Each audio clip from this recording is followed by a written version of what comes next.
Desa Karangsoga, desa kecil yang terletak di lereng Gunung Sumbing, selalu tampak diam dan berdebu. Angin yang berembus tak membawa kesejukan, hanya debu kering dan bau tanah pecah yang terpanggang matahari. Di desa itu tinggal seorang lelaki tua bernama Marto, buruh tani berusia sekitar 45 tahun yang tubuhnya kurus, kulitnya hitam legam terbakar matahari, dan sorot matanya seperti bara yang padam separuh. Setiap pagi, tanpa keluh, ia memanggul cangkul tua milik almarhum bapaknya. Marto berjalan menuruni jalan setapak yang penuh batu tajam menuju ladang milik orang lain. Ironis, karena Marto sebenarnya punya sepetak sawah, warisan orang tuanya. Tapi tanah itu tandus, keras seperti hati manusia yang tak pernah mengenal belas kasihan. Air sulit meresap, pupuk hanya jadi debu. Jika tak musim hujan, tanahnya merekah seperti kulit ular yang mengelupas, meninggalkan celah-celah kering yang menelan benih dan harapan. Maka Marto memilih bekerja di ladang orang, menerima upah seadanya. Kadang hanya cukup untuk membeli garam dan minyak tanah. Makanan sehari-harinya, singkong rebus dan nasi jagung. Di rumah, Marto tinggal bersama istrinya, Wagini, dan anak semata wayangnya, Sari, yang duduk di bangku SMP. Rumah mereka hanya gubuk kecil beratap rumbia yang selalu bocor saat hujan. Tapi, di balik kesederhanaan itu, Wagini dan Sari adalah segalanya bagi Marto. Baginya, asal Sari bisa terus sekolah dan Wagini tetap sehat, ia rela menanggung beban dunia. Namun hidup di Karangsoga tak hanya soal melawan alam yang kering kerontang. Ada luka lain yang lebih menyakitkan, tatapan dan ucapan dari tetangga. Sejak muda, Marto dikenal sebagai orang lamban, tidak cerdik dan terlalu pasrah. Ia sering jadi bahan ejekan. Anak-anak kecil suka berlari mengejarnya sambil berteriak, "Pak Marto, pakai baju bolong lagi ya." Disusul tawa nyaring dari para ibu yang duduk menumbuk padi di teras rumah. Tapi Marto tak pernah melawan. Ia hanya diam, menunduk, dan terus melangkah. Ia tak punya tenaga lagi untuk menjelaskan bahwa ia sedang berjuang. Luka dalam hatinya begitu dalam, tapi pasrah sudah tumbuh seperti akar dalam dadanya. Ia tidak ingin jadi hebat. Ia hanya ingin hidup tenang.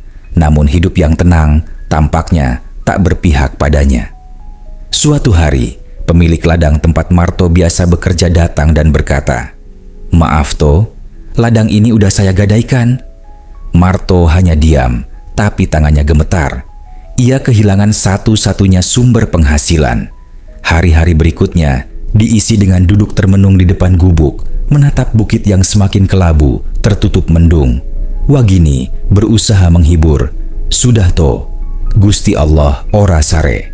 Tapi Marto hanya mengangguk kecil, tak yakin hatinya masih punya sisa harap. Malam-malamnya berubah muram. Marto sering duduk di bawah pohon jambu di belakang rumah, sendirian menatap langit kosong. Kadang ia bicara sendiri, gumamannya lirih dan getir. "Kalau dunia ini cuma bikin susah, kenapa nggak bawa aku pergi aja ke tempat yang nggak ada orang hina aku lagi?" Dan saat kata-kata itu terucap untuk kesekian kalinya, dunia seakan mendengar. Sesuatu yang aneh mulai terjadi. Malam itu, udara di Karangsoga tiba-tiba berubah. Bukan dingin, bukan hangat, tapi sepi. Suara jangkrik yang biasanya riuh seperti paduan suara lenyap entah kemana. Angin berhenti bertiup dan daun-daun pohon jambu yang biasanya berdesir pun seolah membeku. Marto yang duduk di bawah pohon itu tiba-tiba merasa tidak sendiri. Bulu kuduknya berdiri, tapi anehnya tidak karena takut, melainkan karena perasaan aneh, seperti sedang diamati. Dari arah tepi kebun, di balik rumpun bambu yang menjulang dan rimbun, sebuah bayangan muncul. Siluet perempuan berdiri diam, mematung. Bajunya lusuh, seperti pakaian orang desa zaman dulu. Wajahnya tertutup rambut panjang dan tubuhnya tampak seperti menyatu dengan kabut malam. Marto mengucek matanya. Mungkin halusinasi, pikirnya. Tapi malam berikutnya, perempuan itu muncul lagi. Kali ini lebih dekat, sekitar 10 langkah darinya. Masih berdiri, masih diam. Tapi entah mengapa, Marto tidak takut. Ada ketenangan aneh dalam kehadiran perempuan itu, seperti dipeluk keheningan. Malam keempat, ia datang kembali. Tapi kali ini, ia berjalan mendekat. Langkahnya tidak bersuara, dan ketika ia berdiri tepat di depan Marto, ia berkata, suara lembutnya seperti desir angin di antara ilalang. "Kamu sedih, Marto?" Marto tercekat. Nama itu disebut seperti nyanyian. Ia ingin bertanya, siapa dia, dari mana asalnya, tapi lidahnya keluh. Tidak ada kata yang keluar dari mulutnya. Perempuan itu melanjutkan, "Orang-orang yang menghinamu. Cukup, kalau kamu mau, aku bisa ngajak kamu kerja di tempat yang gak ada lagi yang menghinamu." Ia mengulurkan tangan. Tangannya pucat dan dingin. Tapi saat disentuh, dada Marto justru terasa hangat. Entah kenapa, air mata menetes dari sudut matanya.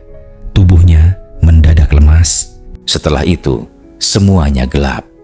Pagi harinya, Wagini menemukan Marto terbaring di bawah pohon jambu.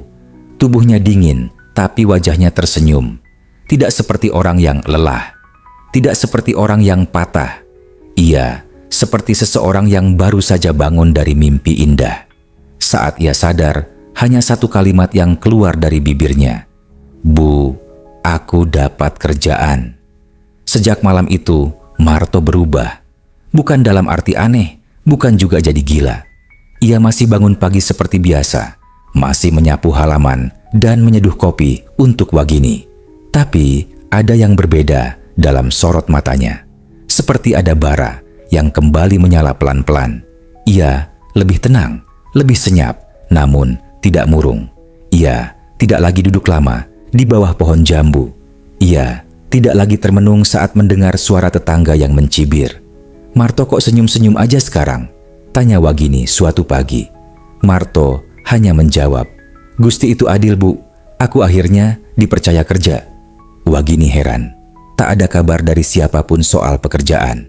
Tapi Marto tampak yakin. Ia tidak meminta uang, tidak minta bekal. Hanya minta dibuatkan bekal nasi jagung, lalu pamit pergi ke arah utara, ke hutan kecil yang ada di belakang desa. Orang-orang biasa menyebutnya Kebon Lerep. Tempat itu sudah lama tidak digarap karena tanahnya basah dan angker. Banyak cerita yang beredar bahwa dulunya tempat itu adalah petilasan atau tempat para leluhur desa bertapa. "Kerja apa kamu di Kebon Lerep?" tanya Wagini dengan nada khawatir. Tapi Marto hanya tersenyum. "Nanam sayur, ada yang nyuruh." Hari demi hari, Marto rutin pergi ke kebun itu. Anehnya, sejak saat itu, kehidupan mereka membaik. Bukan kaya raya, bukan pula mewah. Tapi selalu ada uang untuk beli beras. Sari tak pernah telat bayar SPP, dan Wagini mulai bisa belanja ke pasar seminggu sekali. Kadang ada tetangga yang heran, "Pak Marto kerja di mana sekarang?" Tapi Marto hanya menjawab, "Ndilalah ada rezeki." Rasa penasaran membuat beberapa warga mengikuti Marto diam-diam. Tapi setiap kali mereka mengintip ke arah Kebon Lerep, mereka tidak melihat apa-apa. Marto duduk sendiri di tengah kebun kosong. Tidak ada sayur, tidak ada tanaman, hanya semak belukar dan pohon-pohon besar yang menjulang sunyi. Tapi ketika Marto pulang, bajunya basah oleh keringat, tangannya penuh tanah. Orang mulai berbisik, jangan-jangan dia kerja buat jin. Sebagian menertawakan, sebagian mulai takut. Tapi tak satu pun berani menegur langsung. Hanya Wagini yang tetap mencintainya dengan tulus. Yang penting pulang sehat, enggak macam-macam. Tapi jauh di dalam hatinya, ia mulai merasakan sesuatu yang ganjil. Marto kadang bicara sendiri dalam bahasa yang aneh, kadang pulang membawa bunga hutan atau batu yang ia simpan di bawah kasur. Pada malam Jumat, Marto tak tidur. Ia berdiri di halaman rumah menghadap gunung. Di hadapannya, lilin menyala dan dupa mengepul. Ia berbicara lirih, "Aku sudah menepati janji, aku sudah kerja. Tapi, tolong, Jangan ambil apapun dari rumah ini." Wagini yang mengintip dari balik pintu menangis pelan. Waktu berjalan dan cerita tentang Marto makin menyebar. Beberapa warga bersumpah melihat Marto bercakap dengan seseorang di kebun lerep. Padahal dari kejauhan ia terlihat sendirian. Seorang anak kecil bahkan mengaku melihat Marto membawa karung berisi sayuran segar. Tapi saat didekati, karung itu kosong. "Dia kerja di ladang jin," kata Nenek Tijah, dukun kampung yang tinggal di ujung desa. "Itu tempat bukan sembarangan, banyak penunggu lama di sana." Suatu sore, seorang pemuda bernama Darto nekat mendekati Marto yang sedang bekerja. Ia berpura-pura mencari kayu, tapi diam-diam mengintip dari balik semak. Ia melihat Marto sedang mencangkul, tapi bukan tanah. Ia mencangkul udara. Setiap gerakannya seperti mengikuti irama tertentu, dan saat ia berhenti dari tanah yang tak terlihat, Darto ketakutan dan lari tunggang langgang. Keesokan harinya, cerita itu menyebar. Warga makin yakin Marto bekerja untuk dunia lain. Tapi anehnya, tak ada yang berani melarang. Karena sejak Marto bekerja di sana, beberapa kejadian aneh terjadi. Ladang-ladang warga yang sebelumnya kering, tiba-tiba tumbuh hijau. Sumur tua di tengah desa yang sudah puluhan tahun kering, mendadak keluar air bening. Seekor sapi betina yang mandul selama 3 tahun, tiba-tiba bunting. Warga mulai memandang Marto bukan lagi sebagai buruh miskin, tapi seseorang yang diangkat oleh kekuatan yang lebih tinggi. Mereka mulai sungkan. Anak-anak tak lagi mengejek. Bahkan Pak RT datang membawa beras dan berkata, "Terima kasih, To. Entah kenapa, panenan saya bagus sekali tahun ini. Namun, semua itu datang dengan harga." Pada malam ke-40 sejak Marto mulai bekerja, Sari, anaknya, tiba-tiba sakit. Badannya demam tinggi, matanya kosong, dan ia terus mengigau. "Ibu, tolong, jangan bawa aku ke sana. Gelap, dingin." Ia menangis tanpa henti. Wagini panik membawa Sari ke puskesmas. Tapi dokter berkata, "Secara medis, anak ini sehat. Mungkin cuma kecapekan." Marto diam saja. Malamnya, ia kembali menyalakan lilin di halaman. Ia memanggil sesuatu dari balik kegelapan, memohon agar anaknya disembuhkan. "Jangan ambil anakku, ambil aku aja. Aku rela." Dan malam itu, perempuan dari balik pohon bambu muncul kembali. Wajahnya kini tampak jelas, pucat, cantik, tapi matanya kosong. Ia mendekat dan dengan suara dingin berkata, "Janji harus ditepati, Marto. Tak ada kerja tanpa upah, tapi juga tak ada upah tanpa ganti." Dini hari menjelang. Kabut mulai turun menyelimuti pekarangan rumah Mardika. Ayam belum berkokok, tapi ia sudah duduk di depan tungku yang masih menyala. Sari masih terbaring, panas tubuhnya naik turun, kadang menggigil seperti orang kedinginan, kadang mendadak tertawa dengan suara yang bukan miliknya. Wagini duduk di sebelahnya, matanya bengkak karena tak tidur semalaman. "Aku nggak kuat, Dik." Sari tambah aneh. Tadi malam dia minta mawar hitam. Mana ada mawar hitam di desa ini? Mardika terdiam. Matanya menatap api di tungku, tapi pikirannya jauh menuju hutan kebon lerep, tempat ia telah menanam benih tak kasat mata, tempat suara-suara gaib membisikkan janji. Ia ingat kalimat dari perempuan bergaun putih malam itu. Tak ada upah tanpa ganti. Sore itu, Mardika kembali ke hutan. Kali ini tanpa membawa cangkul. Ia hanya membawa sesajen, kembang setaman, ayam hitam yang masih hidup, dan secarik kain kafan yang ia dapat entah dari mana. Di tengah hutan, di bawah pohon paling besar yang ia sebut Ki Gede Wulung, ia menggali lubang kecil dan menanam semua sesajen itu. Ia menunduk, lalu berseru, "Ambil aku, tapi jangan anakku." Tiba-tiba, angin berembus kencang, daun-daun berputar, dan tanah di sekitar pohon retak perlahan. Dari celah tanah itu, muncul sesosok lelaki berlumpur. Wajahnya samar, namun mata dan mulutnya terbuka lebar, seolah sedang menjerit, tapi tak bersuara. Lelaki itu melangkah mendekat, tubuhnya bergetar seperti asap. Mardika gemetar, tapi tidak mundur. "Aku tahu kamu siapa," gumam Mardika. "Kamu yang dulu juga kerja di sini kan? Kamu juga yang tak sempat pulang?" Lelaki berlumpur itu berhenti. Ia mengangkat tangan dan meletakkannya di kepala Mardika. Seketika, semua memori menyerbu masuk. Suara tangis, jerit anak kecil, tanah yang menelan manusia, perjanjian yang dipenuhi darah. Mardika jatuh terduduk, tubuhnya menggigil hebat. Namun, sebelum pingsan, ia melihat satu hal. Mawar hitam tumbuh di ujung akar pohon Ki Gede Wulung, berdiri sendirian, basah oleh embun malam. Ia mencabut bunga itu dan membawanya pulang. Dan anehnya, saat bunga itu diletakkan di dekat bantal Sari, anak itu berhenti mengigau. Demamnya turun. Ia tertidur tenang seperti tak pernah sakit. Namun sejak malam itu, tanah di pekarangan rumah Mardika menjadi basah seperti sawah. Lumpur menggenang meski hujan tak turun. Dan di sudut halaman tumbuh 2 batang mawar hitam, berdampingan, mekar, dan seolah mengawasi. Setelah sembuh, Sari menjadi pendiam. Ia tidak lagi bermain dengan teman-temannya. Ia lebih sering duduk diam, menatap halaman yang kini berubah menjadi kubangan lumpur. Kadang ia berbicara sendiri, seolah ada yang duduk bersamanya.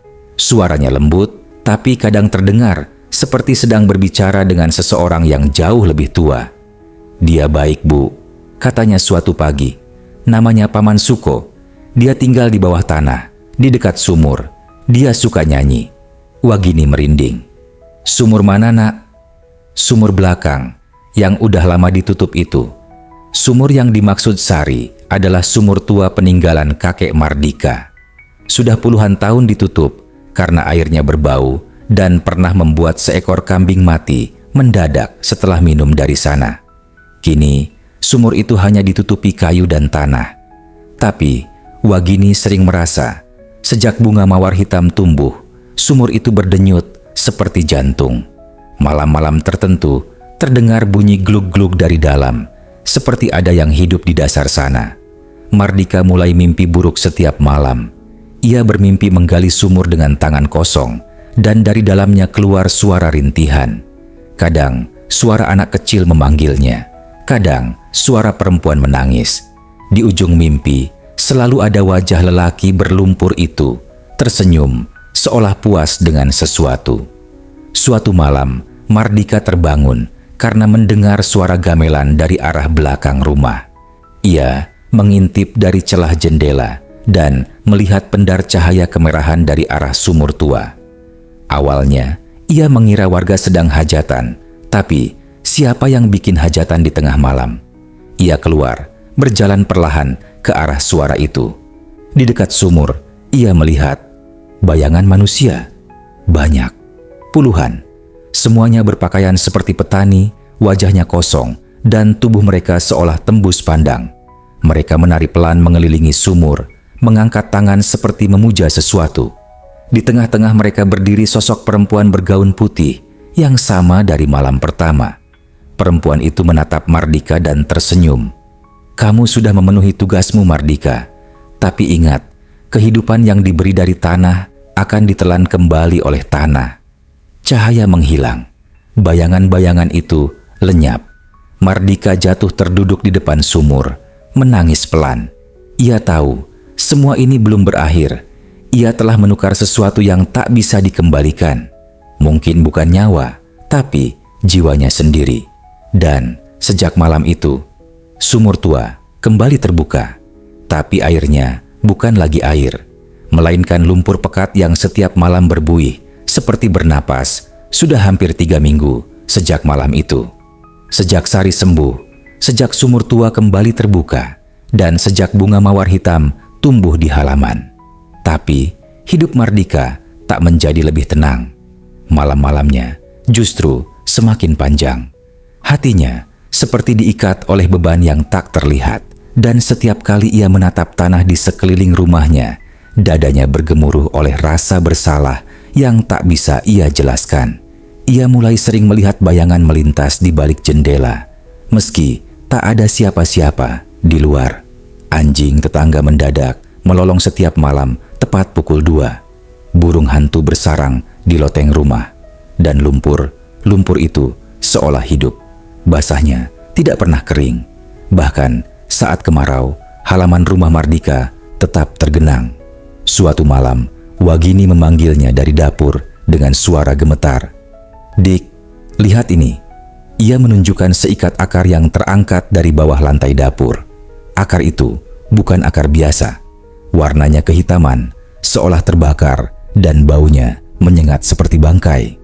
Saat Mardika memotongnya, terdengar suara seperti orang menjerit dari dalam tanah. Wagini langsung pingsan. Mardika menggali di sekitar akar itu, dan apa yang ia temukan membuatnya terduduk lemas. Tulang jari manusia, lengkap dengan kuku dan sisa cincin karatan. Ia segera menutupnya lagi, tak berani bicara pada siapapun. Tapi malamnya, ia bermimpi lelaki berlumpur itu lagi. Kali ini, lelaki itu tak sendiri. Di belakangnya, berdiri bayangan-bayangan petani lain. Wajahnya hancur, matanya kosong, mulutnya menganga penuh tanah. Mereka semua menatap Mardika. "Kau sudah membuka jalan kami kembali ke dunia." Suara itu menggemuruh. "Tapi tanah ini bukan milikmu. Ia milik kami yang dikubur tanpa nama, dilupakan tanpa doa." Mardika berteriak, bangun dalam peluh dingin. Ia tahu, tanah yang selama ini ia garap dengan penuh cinta, kini menyimpan dendam yang tak bisa ia tutupi dengan air dan pupuk. Ada sejarah yang dikubur di bawahnya, dan ia telah membangunkannya. Paginya, warga kampung mulai curiga. Seorang ibu menemukan anaknya bicara sendiri sambil membawa bunga mawar hitam yang katanya diberi oleh paman dari lumpur. Seorang lelaki tua bermimpi rumah Mardika dilalap lumpur dan suara gamelan berdentum dari dalam tanah. Tapi belum ada yang berani bertanya langsung.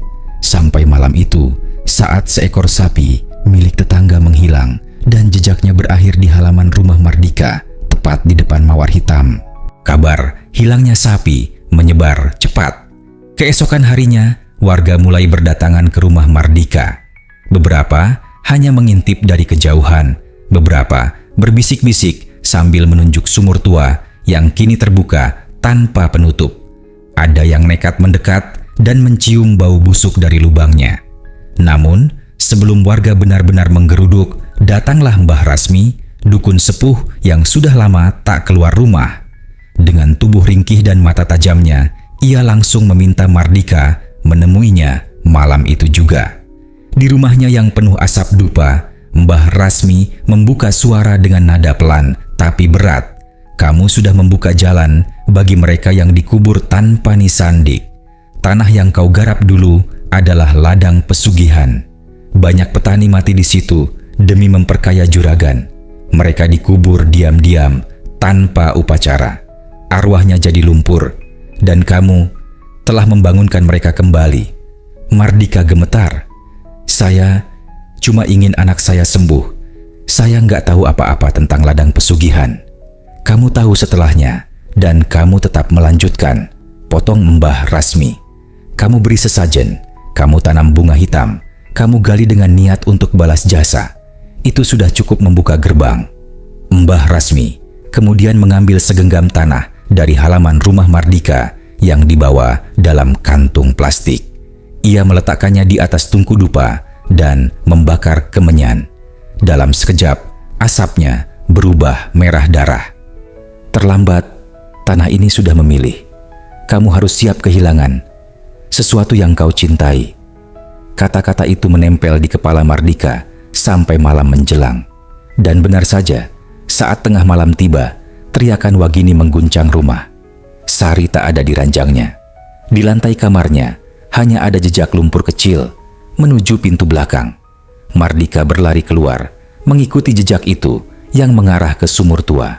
Namun, sebelum ia sampai, suara anak kecil terdengar dari dalam sumur. "Ayah, bantu Sari. Di sini dingin, banyak yang menangis di bawah." Mardika berteriak histeris, tapi sumur itu sudah menutup sendiri, seolah tanah menelannya hidup-hidup. Dan di bibir sumur tumbuh 3 bunga mawar hitam. berjejer seperti nisan. Langit pagi itu mendung pekat, seolah ikut berkabung atas hilangnya Sari.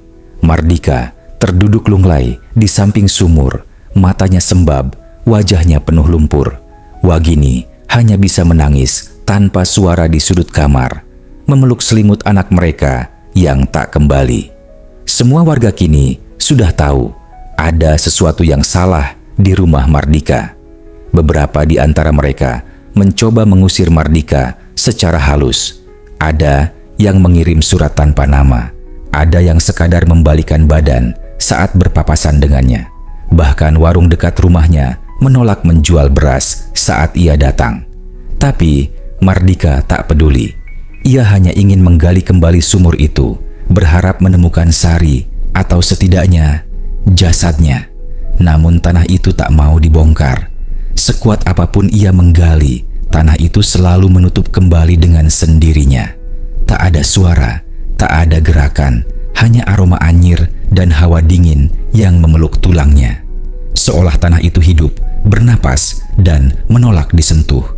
Malam itu, ia membakar dupa dan duduk di bawah pohon jati tua. Ia menunggu. Ia memanggil dalam hati, "Kembalikan anakku, apapun yang harus kubayar, kubayar." Dan saat tengah malam tiba, tampak sosok Sari muncul di tengah halaman. Bajunya basah berlumpur, matanya kosong, tapi ia tersenyum. "Ayah, Sari sudah lihat semuanya. Mereka marah. Mereka tidak mau dilupakan." Sari kemudian menunjuk ke arah belakang rumah. Mardika mengikuti. Dan di sanalah barisan gundukan tanah kecil bermunculan. Ada 12, masing-masing ditandai dengan batu hitam dan setangkai mawar hitam yang tumbuh di atasnya. Itu bukan gundukan biasa. Mereka bergerak, mengembuskan kabut dari celahnya. Kuburan, tapi hidup. Semua yang dikorbankan dulu ayah, mereka tak pernah dikuburkan layak. Juragan Sawal mengambil tanah ini dari mereka. Tanahnya kaya karena darah, dan sekarang mereka kembali untuk menuntut, ujar Sari. Suaranya berubah serak, seperti bukan miliknya lagi. Mardika menjerit. Ia tahu kini tak ada yang bisa ia lakukan untuk mengembalikan keadaan. Tanah yang ia rawat dengan tangan kini menjadi tanah yang menelan keluarganya satu persatu. Dan ketika Sari menghilang dalam kabut itu, Mardika terduduk, tubuhnya gemetar hebat. Ia menatap tanah dan ia tahu kini dirinya adalah bagian dari kutukan itu.